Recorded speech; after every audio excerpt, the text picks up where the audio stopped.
All right, first of all, welcome to Schenectady. How was the trip in from Clarkson? Yeah, it was pretty short and sweet. So typically we're having some longer travel days, but this one was pretty easy. Went and checked out Lake Placid.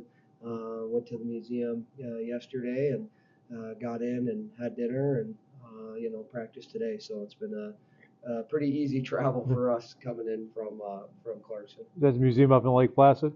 Or Yeah, yeah, yeah, yeah, absolutely. Yeah, yeah, checked out the museum yeah. and the arena and walked around downtown, had lunch there. So it was just a nice afternoon to be able to get out, spend, do something different. We'll talk about the travel in just a moment, but we talked with Josh Hauge earlier here on Monday, and he talked about he's looking forward to coaching against his good friend. What's your relationship like with Josh? Yeah, Josh gave me my start in the coaching, so he's been, a mentor and one of my best friends, and was around when his first kid was born and Tri City and everything like that too. So he has a special place in my heart, and he's been someone I've learned a lot from, and yeah, looking forward to going against their team, and they're having a fantastic start to the year. What's he like to coach with? Great. He's really good. He gives you, different tasks to be able to do. I think he's one of the best recruiters in the game as well, and he does a great job of being able to get his players to play hard for him. And I've always had a lot of respect. And usually Josh's teams are going to be teams that are going to be able to make some plays and work extremely hard. Yeah, you've seen what he's done here so far. Yeah. I mean, first year, the second last year, you get to the quarterfinals of the ECAC. This year, off to a 6-1 start. Does that surprise you at all? The way they're playing right now? No, not at all. So it's only a matter of time before he continues to send the team to the top of the ECAC. He's someone that works extremely hard. He's got a great eye for talent, and he finds the right fit for guys that he wants to coach and push hard. So usually it's a mix of some big D that can make some plays and still be extremely physical, and some forwards that are going to buzz around and work extremely hard and are talented. So I think he's found his recipe for success, and just a matter of bringing in his right players and templates. And like I said, it's just a matter of time before they're making the NCAA tournament again. Yeah. He also mentioned that you were in his he was in your you were in his wedding, but he couldn't be anywhere because of COVID. Yeah, So yeah, exactly. So yeah, otherwise he would have been in the wedding, and but yeah, unfortunately, the world kind of stopped turning during that time yeah. when Anna and I were getting married. So what would it like to be to coach against him this weekend? Yeah, I don't know. When I coach against him, it'll just be the same as normally against anybody else, right? You're just trying to beat a really good hockey club on the other side, and we know we got our hands full, and they present a lot of different challenges, not a lot of weaknesses, a lot of depth in all areas, and getting good goaltending right now. So, for us, I think once the puck drops, it's not going to be anything different. We're just trying to put our best foot forward and give ourselves the best chance to win a hockey Yeah. game. Now let's get back into the travel. Looking at your schedule this year, you have 25 road games. 22 of them are outside of the state of Alaska. How do you guys pull this off? Traveling so much. I mean, you're at Clarkson this past weekend. You're here at Union. You come back a couple more times to the East Coast. What is that like trying to handle that?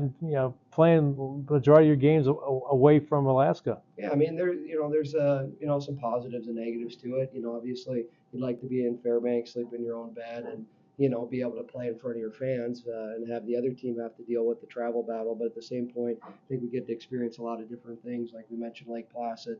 Planning on going over to Cooperstown as well and check that out. And guys eat really well when we're on the road, travel really well when we're doing that, and we still show up and are prepared to play hockey games. I think for us too, it's opportunity to be able to see different parts and play different teams and different leagues. I think the only drawback is just maybe a little bit on lack of ice time. You'd like a little bit more at certain points and be a little bit more skill work and that type of stuff. And guys do a good job of staying up with their studies. And one of the positives about during that time with COVID was just how everything shifted online. And for our university, we've been a leader in that for a while, and so a lot of guys are taking online classes, and really they don't miss a beat with being away from school. It's almost like a pro schedule. You're just Yeah. away and but just play hockey. Obviously with the classes, but it's kind of is it kind of fun though? Oh yeah, it is. It's really fun. I mean, it's just enjoyable. We have a great group of people, and we spend a lot of time together, and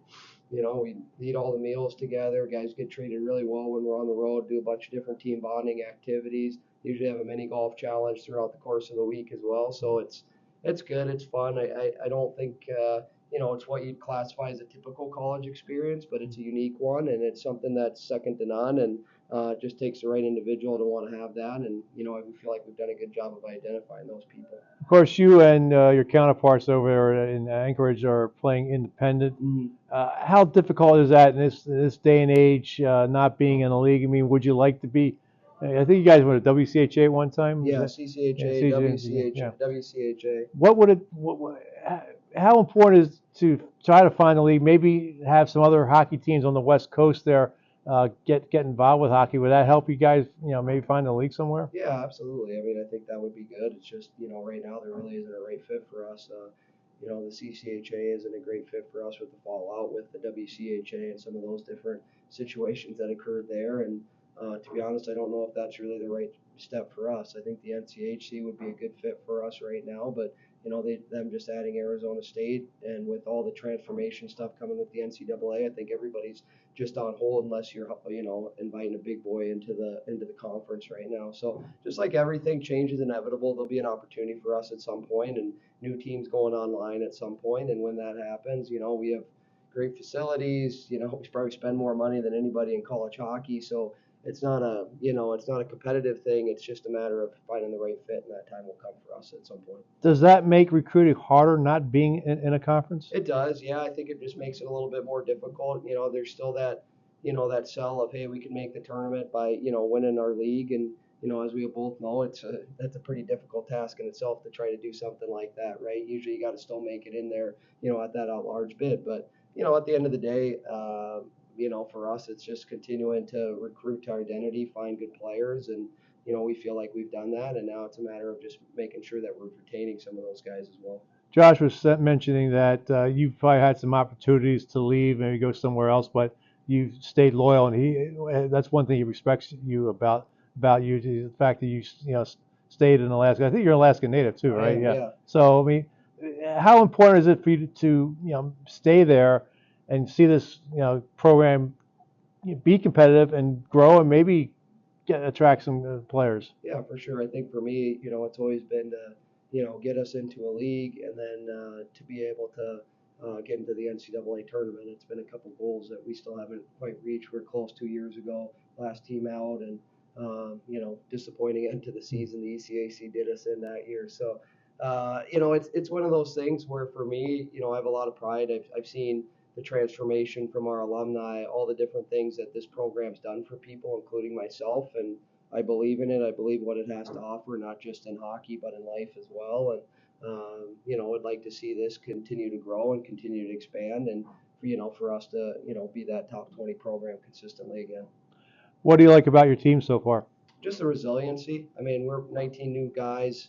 Lost a ton of our scoring from last year, starting goalie from last year, basically our decor from last year, and starting 0-5, it would be easy just to kind of mail it in at that point, and for us to come out, have a road win against Notre Dame, and have a 1-0-1 against Clarkson, just really happy with it. We've gotten, what you'd say is points every weekend. OT loss against Penn State, OT loss against Michigan Tech at the road, and then, beat Notre Dame, and then, 1-0-1. I feel like the team's continuing to grow, continuing to get better. We're led in net. Grabco's been phenomenal for us. Reason maybe we stole one, like Notre Dame 1-0, and then, the team just keeps progressing. We have to be a team that scores by committee and defends by committee and, wins by committee in different ways. And so that's the way that we have to build things and do things. And, hopefully we just continue to grow and continue to get better each game. Has the transfer portal hurt you guys a lot? Yeah, 100%. I mean, to say that we haven't been hurt, you look at, all the guys that we've lost, our top D every year to North Dakota so far, and, starting goalie, and, yeah, I mean, a number of our guys have been out. You can look around college hockey and, a couple guys in Omaha, a couple in Augustana. We got guys, it's just, one after another. So, yeah, it's hurt us for sure. But at the same point, we've also had some good guys coming back to us, and we found good replacements and, maybe guys that playing at bigger universities that needed a bigger role and have been good fits for our program. Have you had a chance to watch Union on tape? If you have, what are you impressed with? Yeah, it's just it doesn't surprise me with the way that they are. I mean, obviously their freshman's phenomenal there up front, and Pro Cop back there playing a ton of minutes. Their goaltending's been solid so far. I mean, their forwards just work, and they're talented and can make plays. They got good team speed up front. Their D are heavy and physical on the back end and can move pucks. They're very active in the O zone. We're going to have our hands full, right? But at the end of the day, it's 51-49 in college hockey, and you never know when you drop the puck. And we just got to have that extra 1% with us and our details and our structure and our work ethic, and hopefully be able to find a little bit more on special teams right now as well.